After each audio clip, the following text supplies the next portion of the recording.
As you're all aware, we have a leadership race in the Green Party, and this is a fantastic opportunity to move the party to the next step. Hopefully to start electing Green MPs and making a real difference in Canada. Not that we're not already making a difference, but as soon as we can start electing MPs, we're on our way. And this leadership campaign is our opportunity to take that next step. And we're extremely fortunate, I believe, to have some really wonderful candidates running for leadership, one of whom I believe is David. And I've known David through 2 elections, although we only just met 3 months ago in Ottawa at a council meeting. But I think candidates who run in elections do share a certain bond. I felt I already knew David well before I met him in Ottawa, and he has proven himself to be a great team person and a great spokesperson for the party as a candidate, and most recently as a deputy leader. Now he's vying for the leadership of the party, and I think it's great that he's come to Saanich-Gulf Islands. It's the 3rd highest membership in the country. He obviously knows where he needs to be to get his support. So please welcome David.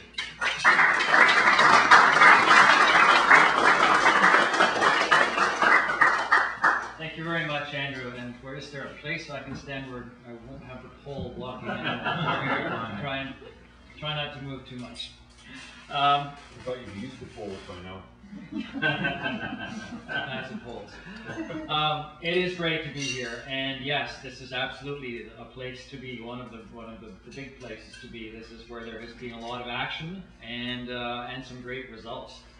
I am thrilled to have been the #1 vote-getting candidate in this election, but I have not reached Andrew's record from the election before that. But the fact is, for both of us, neither of us are anywhere close to winning. And while Ottawa Centre is now, with the 50 or 100 or so memberships that I've probably sold in the past couple of weeks, maybe getting close to 300, and we can pat ourselves on the back and say, wow, we're leading, and you guys really got to catch up, and it's great to have a friendly competition.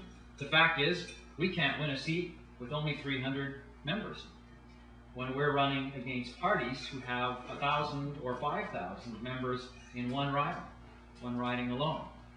And so that, I suppose, sets a bit of a framework for the challenge ahead of us. We can run great campaigns on limited resources, we can inspire people, we can send out messages, raise issues, and all of those are very valuable to do, and it's great that we've been doing them, but we're actually going to win seats and be able to have serious influence in government, in parliament, in this country, when we build the kind of organizational strength that's going to be able to carry a good candidate into first place. And until we can do that, we are going to have to make our challenge the work of organizing and building the party, and not obsessing too much about, will we elect someone, will we elect someone, will we get on the debate? Yes, but those will follow naturally when we do the work that has to be done first, which is the building work. And it's great that you've got a new constitution, got a bigger executive. Actually, we're vying to fill seats, people feeling they had to step aside to let someone else take a role, because we have to be a party that isn't just filled with where we have more than can do more than twist arms in order to fill positions on executives. And we really are getting there now. I am very pleased to be running for leader of the party. I have now a track record of 2 federal elections and a provincial election under my belt. But I know that if I'm going to get your vote as leader, you need to feel that you know a bit about me, that you trust me, that you feel that I'm the right person, that is going to be able to be the team builder that's going to take this party to that next level. So I'm going to tell you a little bit about myself, my background, a bit about my vision for where I would like the party to go and feel we can go, and then some ideas about how we might do that together. I'm going to try to keep that all to about 15 minutes tops. So squirm visibly if I'm going over, please, or make subtle notes to me with your fingers maybe. I'll try to stick to that. I have a diverse background, a bachelor's degree in political studies from Queen's, a master's in international relations from Cambridge, and worked for a couple of years as a journalist. It was only after doing all of that that I read a book called Green Politics, and that to me was my big awakening. I thought, wow, all that I've learned, the skills that I've acquired, I now know what I want to do with them. Because I've been one of those people that love the outdoors, like nature, cycled, canoed, skied, felt it was important to protect that, but had never been active politically in any way. And it really struck me, finishing that book, you know, this is something that, if it appeals to me, it was a calling, something that I felt I had to do. I initially, well, for a long time, did not actually get involved in politics myself, but the idea of promoting better environmental practices, sustainable development was a term that had just been coined in the late 80s when I had read this book. And my vision, or at least my calling, was to be joining with other people and furthering the idea of environmental stewardship and more sustainable development.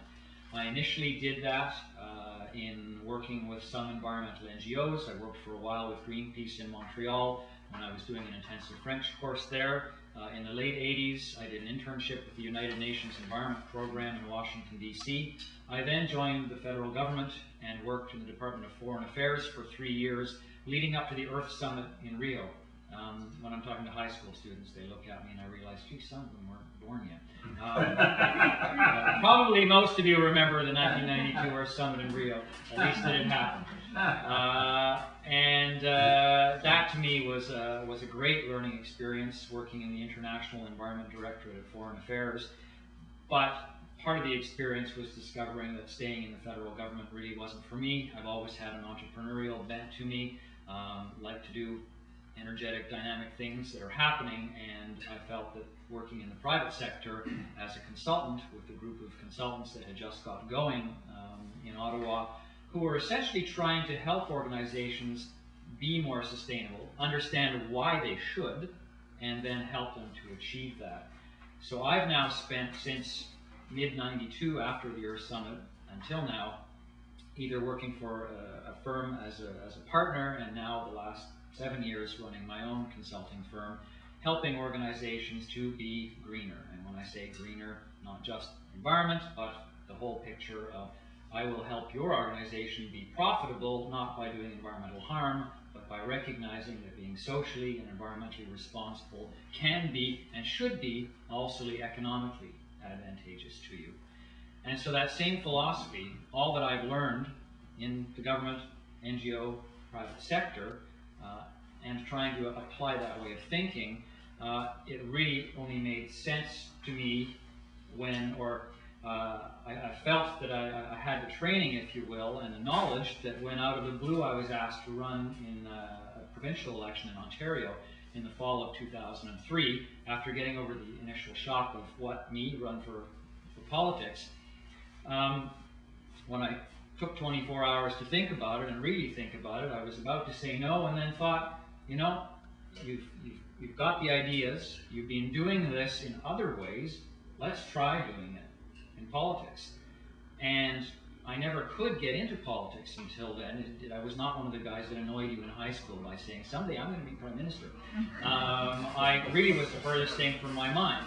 And yet, at that point, I thought, well, this is your chance to go big, to get out there and talk to people about what you believe in and see if it really does resonate with them.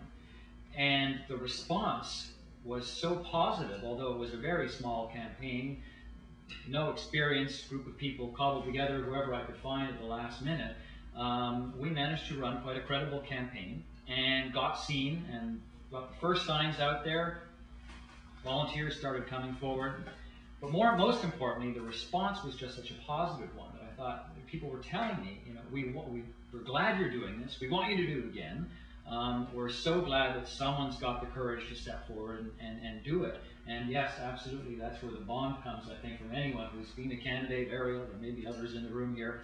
You put yourself out there, and you do take a risk, because you can be everybody's hero, you can be everybody's goat.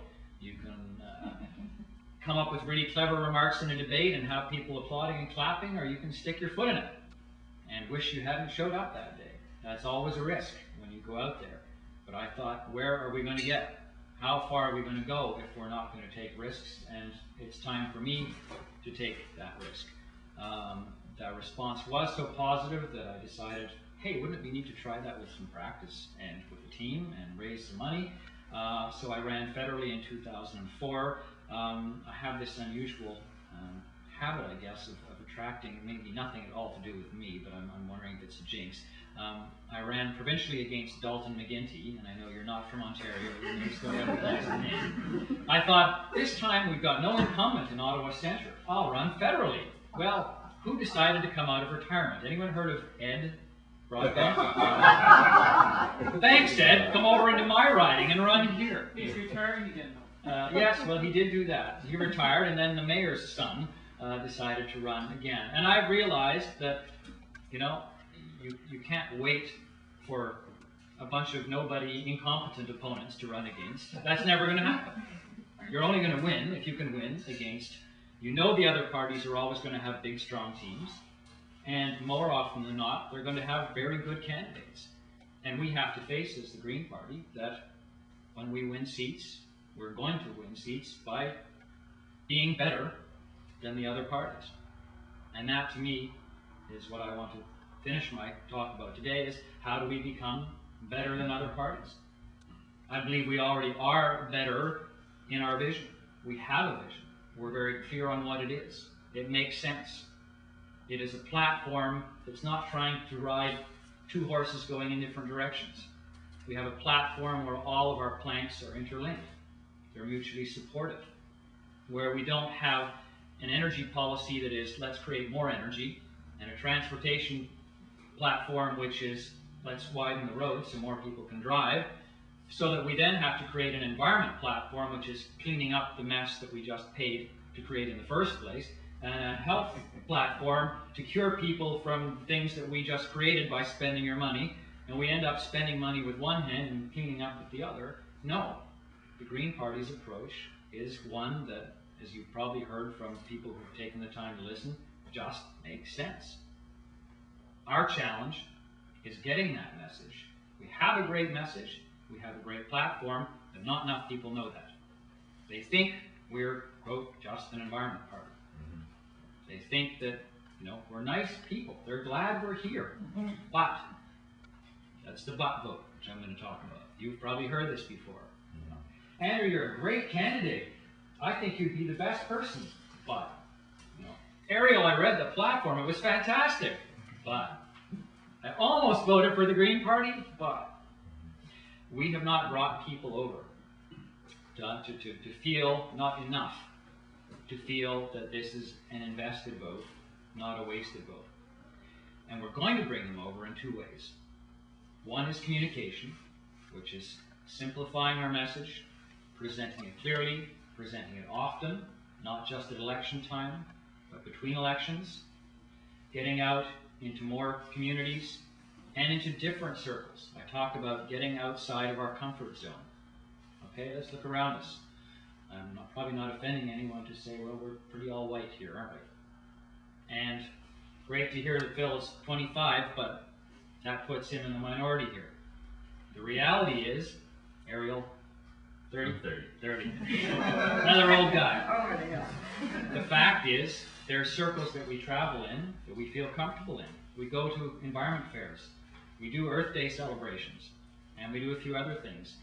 But do we go to the Chamber of Commerce? Do we go to the Kiwanis Club, the Rotary Club? Do we go to the Somali Cultural Center and the mosque and the synagogue? There are places that people that don't know the Green Party. So how can we expect them at election time to suddenly say, I'm going to vote for you? We have to do the groundwork between elections, the communications work, and the building of relationships with people. So that election time, we're not starting from scratch. What can you do in 5 weeks? put out a brochure, get your signs up, go to the debates, knock on doors. Building relationships during election time, there's no time for that. That's what we have to do between elections. So, communications, great challenge now. Find various vehicles, various ways to communicate, ways to meet new people, ways to build trust, do things with them, support their work, they'll support our work. The other main thrust now is going to be building our capacity as a party so that we can do more of those things. Talked about being a party that's needing to be a party that's as good or better than others. We have to be able to come close soon to matching their capacity to do things. So that means expanding our membership numbers.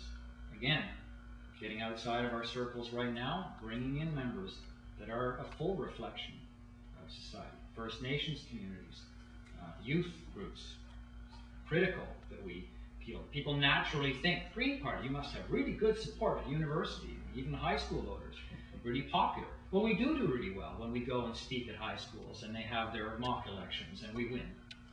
But that's going to take a while for them to come up, for those people to be of voting age and help us rise to the top. Not only that, with the demographics right now, that's not enough.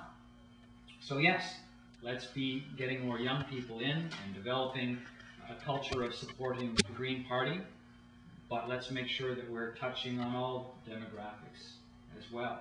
Getting members, a member will attract a new member. So getting that first member from a new circle, a new community, a new place, they will bring their friends in with them. And we grow that way. And all of that work will find its way to the main things we need to do. That will then allow us to tap into new sources of fundraising, not just going back to the same well every time. It's an election time, we go back to the same list. So when we're going into new circles. Drawing in new members and finding volunteers to go into places, people who have access in the sense that they're known in their community and we've got them representing us now. Well, that's an open door into new places to deliver our message. A final aspect of party building is communications internally. What can we be doing now? I'm very aware, coming from Ottawa, I have to provide there, born in Calgary, Albertan parents, but have grown up half in Ottawa, half in other parts of the world, with a father in the Foreign Service. And I am very aware, was already somewhat aware, but in this leadership campaign so far have become very aware of just how diverse this country is. And it's vast, but just going from urban to rural within 100 kilometers of my own home in Ottawa, hugely different. 200 kilometers to southern Quebec, just south of Montreal. Very, very different issues, concerns. We as a party, to be a truly national party, have to be listening to the needs and the interests of different groups from across the country. We also have to be helping people from Salt Spring Island, Saanich, other islands, right out to the East Coast and up north, helping our 308 ridings to build, to found their first EDAs if they haven't done so yet. Many do not have an EDA yet. Help them through the process. As a national office with regional organizers, be the facilitator. Yes, we have to create rules. Yes, we have to make sure that Elections Canada laws are followed. But then our job is not so much to be the enforcer as a national office, it's to be a facilitator. How do we help you go through that process? Not to be seen as setting up obstacles for people to do that.